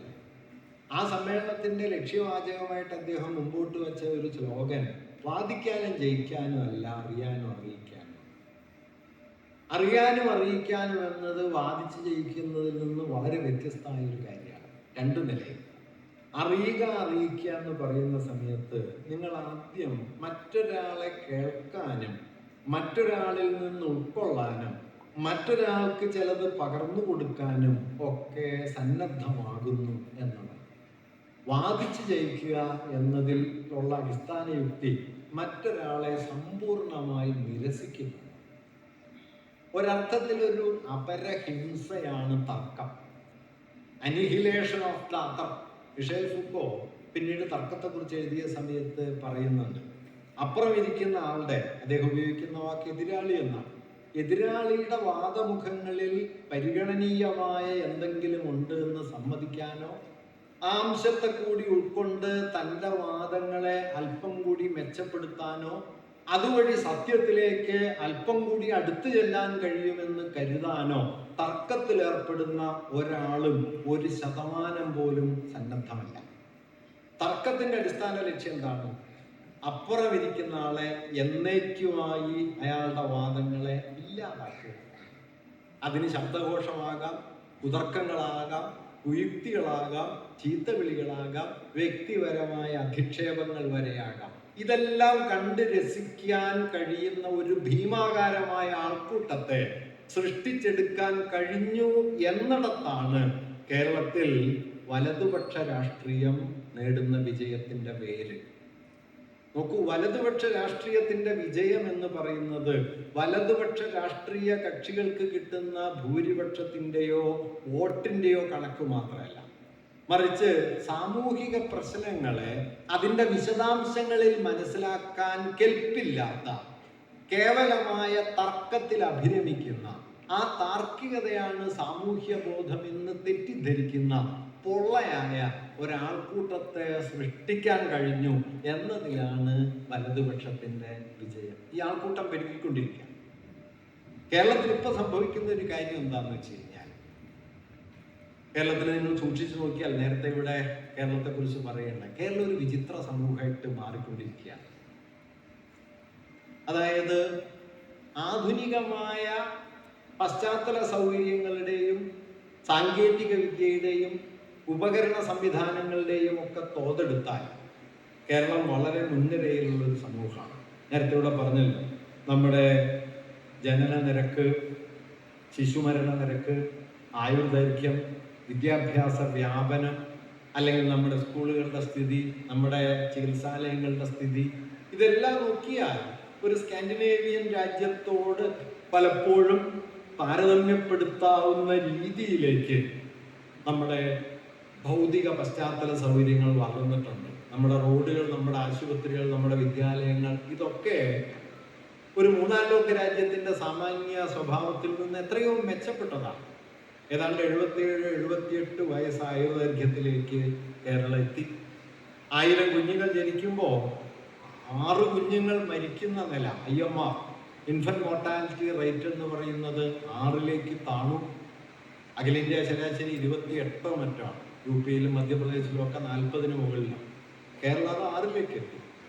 ജനിക്കുന്ന കുഞ്ഞുങ്ങളിൽ ഏതാണ്ട് 96-97% കുഞ്ഞുങ്ങളും വിദ്യാലയ പ്രവേശനം നേടുന്നുണ്ട്.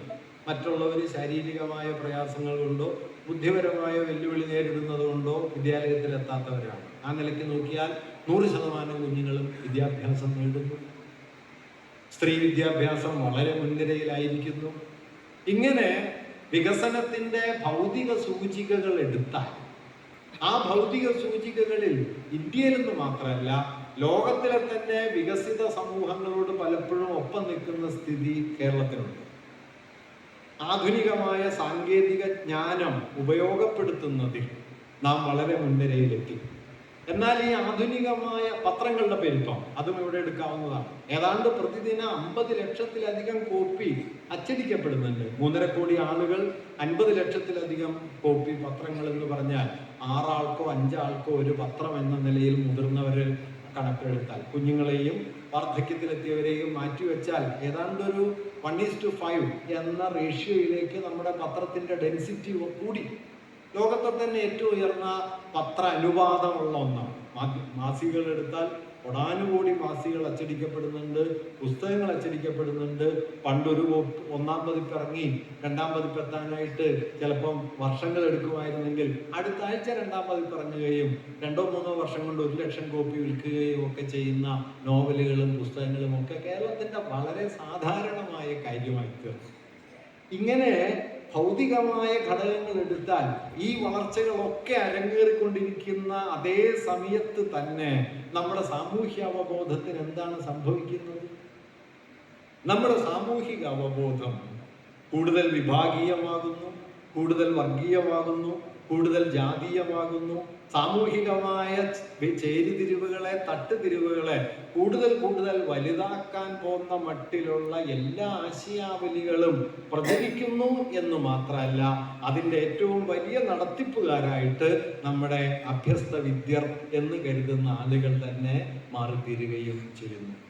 പണ്ട് ഞാൻ പാലൽ കോളേജിൽ പഠിപ്പിച്ചിരുന്നപ്പോൾ ഇന്നസെന്റ് പ്രസംഗിക്കാൻ പഠിക്കാം. ഇന്നസെന്റ് പറഞ്ഞു, ഞാൻ 8-ാം ക്ലാസ് ആയപ്പോൾ പഠിപ്പ് നിർത്തി. എന്താ കാരണം എന്ന് വെച്ചാൽ 8-ാം ക്ലാസ് ആയപ്പോൾ എനിക്ക് കാര്യമെല്ലാം മനസ്സിലാവാത്ത ആളുകൾ പിന്നെയും പഠിച്ച് MA-ക്കാരായി PhD-ക്കാരായി വേറെ എന്തൊക്കെയോ ചെയ്യുന്നുണ്ട്, അതിന് ഞാൻ എന്ത് ചെയ്യണം എന്ന് അദ്ദേഹം ചോദിച്ചത് വാസ്തവത്തിൽ ഇന്ന് കേരളത്തിൽ ഏതാണ്ട് ശരിയാണ്.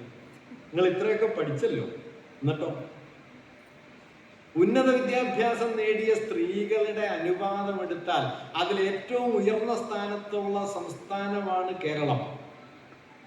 ഉന്നത വിദ്യാഭ്യാസം നേടിയ സ്ത്രീകളുടെ തൊഴിൽ പങ്കാളിത്തത്തിന്റെ കണക്കെടുത്താൽ ഇന്ത്യയിലെ 28-ാമത്തെ സ്ഥാനത്താണ് കേരളം. എന്താ 28 എന്നറിയോ? 28 സംസ്ഥാനേ ഉള്ളൂ, അതുകൊണ്ടാണ്. ഒരെണ്ണം കൂടി ഉണ്ടെങ്കിൽ അവിടെ എത്തിയാലേ. അപ്പൊ ഈ പഠിച്ചതിന് എന്ത് സംഭവിച്ചു? നിങ്ങൾ ചുറ്റും നോക്കിക്കോളൂ. പൊതുസമൂഹത്തിന്റെ പണം ചെലവഴിച്ച് പൊതുസമൂഹത്തിന്റെ സൗകര്യങ്ങൾ ഉപയോഗപ്പെടുത്തി പഠനം നടത്തിയതിന് ശേഷം എന്ത് ചെയ്യുന്നു? മധ്യകാലത്തിന്റെ ഫ്യൂഡൽ ഗൃഹാതുരതയുടെ ഇരുണ്ട കോട്ട എന്ന് വിളിക്കാവുന്ന വീട്ടകങ്ങളിൽ ആദർശവൽക്കരിക്കപ്പെട്ട അലങ്കൃതമായ രൂപങ്ങളിൽ വീട്ടമ്മമാരായി കഴിയുന്നു. ഈ വൈരുദ്ധ്യം നമ്മൾ കാണുന്നില്ല. ഇത്രയൊക്കെ സാമൂഹിക വളർച്ച നേടിയതിനു ശേഷം 6 മണിക്ക് ശേഷം ഒരു പെണ്ണ് റോട്ടിലിറങ്ങിയ വഴി കൂടി നടക്കാൻ പറ്റില്ല. എന്തുകൊണ്ടാണ്? പൊതു ഇടങ്ങൾ, അത് കടൽ തീരങ്ങളാവട്ടെ, പാർക്കുകളാകട്ടെ, സിനിമാശാലകളാകട്ടെ, രാത്രി സഞ്ചാര സാധ്യതകളാകട്ടെ, മനുഷ്യവംശത്തിന്റെ നേർപ്പാതിയായ സ്ത്രീകൾക്ക് ലഭ്യമല്ലാത്തത്. കേരളത്തിൽ മാത്രമുള്ള ഒരു വിശേഷപ്പെട്ട കാര്യമാണ് ആണുങ്ങൾക്ക് കയറാൻ ബസ്സിൽ ഒരു വാതില്, പെണ്ണുങ്ങൾക്ക് കയറാൻ വേറൊരു വാതില്. അതുകൊണ്ട് ആകെ ഉണ്ടായ വിശേഷം എന്താണെന്ന് വെച്ചാൽ പെണ്ണുങ്ങളുടെ വാതിലിൽ കൂടി മാത്രം കയറുന്ന കുറെ ആണുങ്ങൾ ഉണ്ടായി എന്നതാണ്. വേറൊരു വിശേഷം ഉണ്ടായിട്ടില്ല. ഞാൻ പറഞ്ഞത് എന്താന്ന് വെച്ച് കഴിഞ്ഞാൽ നമ്മുടെ സാമൂഹിക വികാസത്തിന്റെ അകത്തുള്ളൊരു വൈരുദ്ധ്യം മൂർച്ഛിച്ചു വരിക. അത് മറ്റൊരു പ്രശ്നമാണ്, നേരിട്ട് നമ്മുടെ വിഷയമായിട്ട് ബന്ധപ്പെട്ടതല്ല, പക്ഷെ ഒരു സവിശേഷ സ്വഭാവം അതിലുണ്ട്. അതെന്താന്ന് വെച്ച് കഴിഞ്ഞാൽ അത് വിജ്ഞാന ഭൗതിക വളർച്ചയുടെ കാര്യത്തിൽ, സാങ്കേതിക വളർച്ചയുടെ കാര്യത്തിൽ അങ്ങേയറ്റം ആധുനികമാകുക, അങ്ങേയറ്റം ആധുനികതയുടെ ഇങ്ങേ തലക്കൽ വന്ന് നിൽക്കുക. എന്നാൽ അവബോധപരമായി കഴിയുന്നത്ര ആധുനിക വിരുദ്ധരായി ജീവിക്കുക. ശബരിമല സമയകാലത്ത് കേരളത്തില് ധാരാളം ആളുകൾ MSc ബോട്ടണി എല്ലാം പാസ്സായതിനു ശേഷം ആർത്തവം അശുദ്ധമാണ് എന്ന് പറഞ്ഞ് റോട്ടിൽ ജാഥ നടത്തുന്നുണ്ടായി. അപ്പൊ ഈ ബോട്ടണിക്ക് എന്ത് സംഭവിച്ചു? ഈ സുവോളജിക്ക് എന്ത് സംഭവിച്ചു? സുവോളജി ബിരുദായിട്ട് വീട്ടിലിരിക്കുന്നുണ്ട്. പണ്ട് വള്ളത്തോൾ കവിതയിൽ പറയുന്നുണ്ട്, ഉടുപ്പിൽ തുന്നിച്ചേർക്കും ഉയർന്ന വിദ്യാഭ്യാസം എത്ര താഴ്ത്തിയില്ല നമ്മെ. വിദ്യാഭ്യാസം എന്നത് നിങ്ങളുടെ അവബോധമായി മാറിയില്ലെങ്കിൽ പിന്നെ അതുകൊണ്ട് പ്രത്യേകിച്ചൊരു കാര്യമില്ല. അത് തെളിയിക്കാൻ പറ്റിയ ഒന്നാം തരം സമൂഹമായിട്ട് കേരളം മാറി. ഉടുപ്പിൽ തുന്നി ചേർക്കും ഉയർന്ന വിദ്യാഭ്യാസം. PhD പൊളിറ്റിക്കൽ സയൻസിൽ PhD നേടിയതിനു ശേഷം, വലിയ ജ്ഞാനിയായതിനു ശേഷം ജാതി ശരിയാണെന്ന് വാദിക്കാൻ ഒരു മടിയില്ലാത്ത ആളുകൾ പഞ്ചായത്ത് തോറുണ്ട്. PhD എന്ത് പറ്റും? ഞാൻ പറഞ്ഞ എങ്ങനെയാണ് ഒരു വ്യവസ്ഥയെ അതിനുള്ളിൽ തന്നെ തലകീഴായി മറിക്കുക എന്നതിന് സമീപകാല കേരളം വലിയ മാതൃകയായിട്ടുണ്ട്. അതിൽ ഏറ്റവും വലിയ തലകീഴ് മറിയൽ സംഭവിച്ച ഒരു മണ്ഡലമായിട്ട് മാധ്യമ മണ്ഡലത്തെ കാണേണ്ടതുണ്ട് എന്നാണ് ഞാൻ പറഞ്ഞത്. അതെന്തുകൊണ്ട് എന്ന് വെച്ചാൽ, ഞാൻ നേരത്തെ പറഞ്ഞതുപോലെ ജനാധിപത്യപരമായ സംവാദത്തിന്റെ, ഒരു സമൂഹത്തിന്റെ അവബോധ വിപുലീകരണത്തിന്റെ ഉപാധിയായി തീരുക എന്നതിന് പകരം ഒരു സമൂഹത്തെ ആഴമുള്ള ധാരണയിൽ നിന്ന് കഴിയുന്നത്ര അകറ്റി നിർത്താനും, ആ ആഴമുള്ള ധാരണയ്ക്ക് പകരം പൊള്ളയായ ശബ്ദഘോഷങ്ങളിലേക്കും വിനോദങ്ങളിലേക്കും ഒക്കെ നമ്മുടെ അന്തരീക്ഷത്തെ ആകമാനം വഴിതിരിച്ചു വിടാനും ഉള്ള ഒരു വലിയ പരിശ്രമം നമ്മുടെ മാധ്യമ അന്തരീക്ഷത്തിൽ ഇന്നുണ്ട്. ഞാൻ 3 വാക്കുകൾ ചേർത്ത് ഒരു വിശദീകരണം നൽകിയാൽ, വിജ്ഞാനത്തിൻ്റെയും വിമർശനാവബോധത്തിൻ്റെയും വിവേകത്തിൻ്റെയും മണ്ഡലത്തിനു പകരം വിവാദങ്ങളുടെയും കേവല വിനോദത്തിൻ്റെയും കേവല വിവരങ്ങളുടെയും ഒരു മണ്ഡലമായി നമ്മുടെ അറിവിൻ്റെ മേഖല മാറുന്നു. അറിവ് നിങ്ങളെ വിമർശനബോധത്തിലേക്കും വിവേകത്തിലേക്കുമാണോ നയിക്കുന്നത്, അതോ അറിവ് നമ്മളെ വിവാദങ്ങളിലേക്കും കേവല വിനോദത്തിലേക്കുമാണോ നയിക്കുന്നത്? സംശയരഹിതമായും ആദ്യത്തെ രംഗം നമ്മുടെ മാധ്യമ മണ്ഡലത്തിൽ നിന്ന് പിൻവാങ്ങിയിരിക്കുന്നു. നിങ്ങൾക്ക് നമ്മുടെ ചുറ്റുവട്ടമുള്ള ഒരു സമൂഹ യാഥാർത്ഥ്യത്തെ ആഴത്തിൽ തിരിച്ചറിഞ്ഞ് അതേക്കുറിച്ചുള്ള ഒരു വിമർശന ധാരണ രൂപപ്പെടുത്താൻ സഹായകമായ വസ്തുതകൾ, വിശകലന രീതികൾ നമ്മുടെ മാധ്യമ മണ്ഡലത്തിൽ നിന്ന് പിൻവാങ്ങുകയും പകരം വിവാദത്തിൻ്റെ അവസാനമില്ലാത്ത പരമ്പരകൾ ഒന്നിനു പുറകെ ഒന്നായി വരികയും അത് കണ്ട് രസിക്കുന്ന ഒരാൾക്കൂട്ടമായിട്ട് നമ്മുടെ സമൂഹം മാറുകയും ചെയ്യും. എൻ്റെ ഒരു സുഹൃത്ത് നമ്മുടെ ഈ വാർത്തയെക്കുറിച്ച്, ടെലിവിഷൻ വാർത്തയെക്കുറിച്ച്, ചാനൽ ചർച്ചയെക്കുറിച്ച് എൻ്റെ ഒരു സുഹൃത്ത് പറഞ്ഞത് അത് ആണുങ്ങളുടെ സീരിയലാണ് എന്നാണ്. ഏതാണ്ട് ശരിയാണ് കേട്ടോ, ആണുങ്ങളുടെ സീരിയലാണ്. കാരണം ഇതിങ്ങനെ കണ്ടിരിക്കുകയല്ല. അപ്പൊ കണ്ടിരിക്കുമ്പോൾ നമുക്കും എന്തോ ഒരു സാമൂഹ്യ ബോധം ഉണ്ടെന്നൊരു തെറ്റിദ്ധാരണ വരികയും ചെയ്യും. വാസ്തവത്തിൽ പ്രത്യേകിച്ചൊരു ധാരണയും വരില്ല. ഈ പോരുകോഴികൾ തമ്മിൽ പോരടിക്കുന്നത് പോലെ നിരർത്ഥകമായ ചീത്തവിളികളുടെയും അധിക്ഷേപങ്ങളുടെയും തർക്കങ്ങളുടെയും അട്ടഹാസങ്ങളുടെയും ഒരു അന്തരീക്ഷത്തിന് നടുവിൽ അതിൻ്റെ കാഴ്ചക്കാരായി തീരുന്നു എന്നല്ലാതെ അടിസ്ഥാന വിഷയങ്ങളെ മുൻനിർത്തിയുള്ള ഒരു അവബോധ രൂപീകരണം. അതിൻ്റെ ഉദാഹരണമായിട്ടാണ് ഞാൻ പറഞ്ഞത്, കഴിഞ്ഞ 25 കൊല്ലം ഇന്ത്യയിലെ കർഷക സമൂഹത്തിന് എന്താണ് സംഭവിച്ചത് എന്ന് നമ്മുടെ മധ്യവർഗത്തിനോ നമ്മുടെ പൊതുസമൂഹത്തിനോ അവരുടെ ധാരണയിൽ അല്പം പോലും ഇടമില്ലാതിരിക്കുകയും എന്നാൽ ചെറുതും വലുതുമായ വിവാദങ്ങൾ ഒന്നിനു പുറകെ ഒന്നായി നമ്മെ ഏറ്റെടുത്ത് കൊണ്ടുപോവുകയും ചെയ്യും. അങ്ങനെ വിജ്ഞാനത്തിനും വിവേകത്തിനും വിമർശനാവബോധത്തിനും പകരം വിവാദങ്ങളും കേവല വസ്തുതകളും വിനോദങ്ങളുമൊക്കെ വന്ന് നിറയുന്ന ഒരു അന്തരീക്ഷം നമ്മുടെ മാധ്യമ മണ്ഡലത്തിൽ ഉണ്ടായിരിക്കുന്നു. ഒരു അവസാന കാര്യം കൂടി പറഞ്ഞിട്ട് ഞാൻ ഇത് അവസാനിപ്പിക്കാം. കഴിഞ്ഞ 10 വർഷത്തിനിടയിൽ നമ്മുടെ മാധ്യമരംഗത്ത് ഏറ്റവും ഒടുവിൽ വികസിച്ചു വന്നതാണ് സാമൂഹിക മാധ്യമങ്ങൾ എന്നത്. സാമൂഹിക മാധ്യമങ്ങൾ ഒരു നിലയ്ക്ക് മൂലധന കുത്തകയ്ക്കെതിരായ വലിയൊരു സമരമുഖം തുറന്ന ഒന്നാണ്.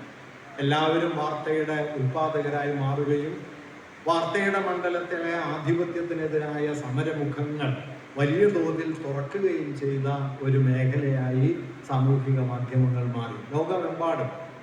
പക്ഷെ കഴിഞ്ഞ കുറച്ച് വർഷങ്ങൾക്കുള്ളിൽ ഇതിൻ്റെ ഉള്ളിൽ വന്ന ഏറ്റവും പ്രധാനപ്പെട്ട ഒരു മാറ്റം, വലതുപക്ഷ വരം എന്ന് വിളിക്കാവുന്ന ഒരു മാറ്റം എന്തെന്ന് വെച്ചാൽ, അങ്ങേയറ്റത്തെ വ്യക്തിഹത്യയുടെയും ആൾക്കൂട്ടാക്രമണത്തിൻ്റെയും അധിക്ഷേപത്തിൻ്റെയും പച്ചയായ തെറിവിളികളുടെയും ഒരു പദാവലിയെ രൂപപ്പെടുത്തിക്കൊണ്ട് അർത്ഥപൂർണമായ ഇടപെടലുകളെ അസാധ്യമാക്കുന്ന ഒരു അന്തരീക്ഷം അവിടെയും ശക്തമാണ് മറുപാട്. അതുകൊണ്ട് എന്തു പറ്റുന്നു എന്ന് വെച്ച് കഴിഞ്ഞാൽ വാസ്തവത്തിൽ വലതുപക്ഷത്തിന്റെ ഏറ്റവും പ്രധാനപ്പെട്ട യുക്തി എന്താന്ന് വെച്ചാൽ, അല്ലെങ്കിൽ സമീപന രീതി എന്താന്ന് വെച്ചാൽ, യുക്തിപരവും സംവാദാത്മകവുമായ ചിന്തയെ അസാധ്യമാക്കുക, പകരം തർക്കങ്ങളെയും കേവലവാദ പ്രതിവാദങ്ങളെയും ഉയർത്തിക്കൊണ്ടുവരിക. കേവലവാദ പ്രതിവാദങ്ങളിൽ അഭിരമിക്കുന്ന ഒരാൾക്കൂട്ടം ആഴത്തിലുള്ള താല്പര്യങ്ങൾ പൊതുവെ കുറഞ്ഞവരായി തീരും. അങ്ങനെ ആഴത്തിലുള്ള താല്പര്യങ്ങളെ പടിപടിയായ ഒരു സമൂഹത്തിൽ നിന്ന് നിർമ്മാർജ്ജനം ചെയ്ത് തർക്കത്തെയും ശബ്ദഘോഷത്തെയും അതിപ്രധാനമാക്കി മാറ്റുന്ന ഒരു സാമൂഹ്യ മാധ്യമ അന്തരീക്ഷം പതിയെ പതിയെ സാമൂഹിക മാധ്യമങ്ങളുടെ ഗുണപരമായ ഉള്ളടക്കത്തെ വിഴുങ്ങുന്ന മട്ടിൽ അവിടെ പ്രബലമായി വരുന്നുണ്ട്. ഇപ്പോഴാകട്ടെ അതിൻ്റെ അൽഗോരിതം പ്രാക്ടീസ് എല്ലാം കൂടി ചേർന്നിട്ട് പുതിയ ചില പ്രവണതകളും അതിൽ ഉണ്ടായി വരുന്നുണ്ട്. അതുകൊണ്ട് ഞാൻ പറയുന്നത് എന്താണെന്ന് വെച്ച് കഴിഞ്ഞാൽ, ആശയവിനിമയത്തിൻ്റെ മണ്ഡലത്തിലെ വലതുപക്ഷവൽക്കരണം എന്ന് പറയുന്നത് അത് വലതുപക്ഷ രാഷ്ട്രീയത്തിന് വേണ്ടി പ്രത്യക്ഷമായി മാധ്യമങ്ങൾ നടത്തുന്ന പക്ഷപാതപരമായ പ്രവർത്തനം മാത്രമാണ് എന്ന് തെറ്റിദ്ധരിക്കരുത്. അത് അതിൻ്റെ ഏറ്റവും മുകൾ തട്ടിലെ ഏറ്റവും പ്രത്യക്ഷമായ ചില രൂപങ്ങളാണ്. അതിനേക്കാൾ ആഴത്തിൽ ആശയവിനിമയം എന്നതിനെ തന്നെ അതിൻ്റെ അടിസ്ഥാന ലക്ഷ്യത്തെ അട്ടിമറിക്കുന്ന മട്ടിൽ, അതായത് ഒരു പൊതുസമൂഹത്തിൻ്റെ വൈജ്ഞാനിക ശേഷിയെ, ഒരു പൊതുസമൂഹത്തിൻ്റെ അവബോധത്തെ കൂടുതൽ ബലിഷ്ഠവും ശക്തവുമാകാൻ അനുവദിക്കുന്നതിന് പകരം കൂടുതൽ ദുർബലവും പൊള്ളയുമാക്കി മാറ്റുന്ന മട്ടിലുള്ള ഒരു അവതരണ രീതി, ആഖ്യാന രീതി, അതിൻ്റെ സാങ്കേതിക യുക്തി കഴിഞ്ഞ കാൽനൂറ്റാണ്ടിനിടയിൽ നമ്മുടെ മാധ്യമ മണ്ഡലത്തിൽ ശക്തിപ്പെട്ടു വന്നിട്ടുണ്ട്.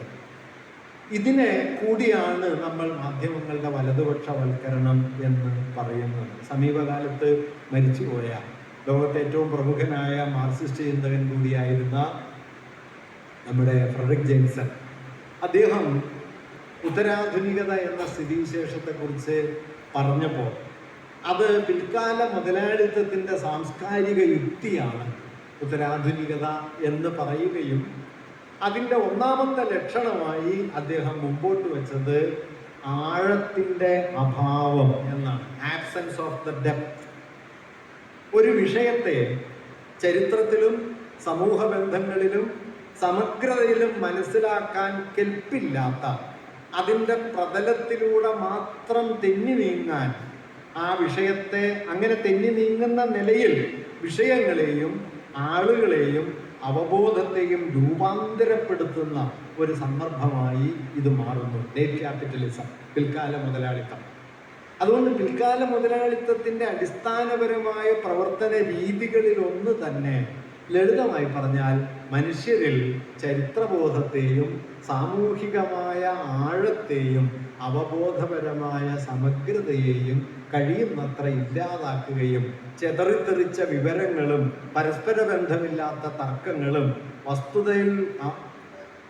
വസ്തുതയോട് യാതൊരു ബന്ധവുമില്ലാത്ത ആഖ്യാനങ്ങളും കേവലമായ വിനോദങ്ങളും ഒക്കെ കൊണ്ട് നമ്മുടെ ജീവിത പരിസരത്തെ നിറയ്ക്കുക എന്നതാണ്.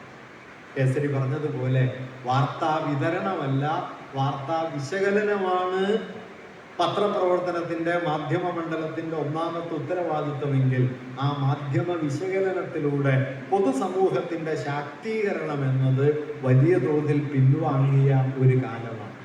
EMS-നെ പോലുള്ള ആളുകൾ, നമ്മുടെ ആദ്യകാല പത്രപ്രവർത്തകർ, അവരൊക്കെ വലിയ പ്രയാസങ്ങൾക്കുള്ളിൽ നിന്ന് പത്രപ്രവർത്തനം നടത്തിയത് വാസ്തവത്തിൽ ഇതിനെതിരായ ദിശയിലാണ്.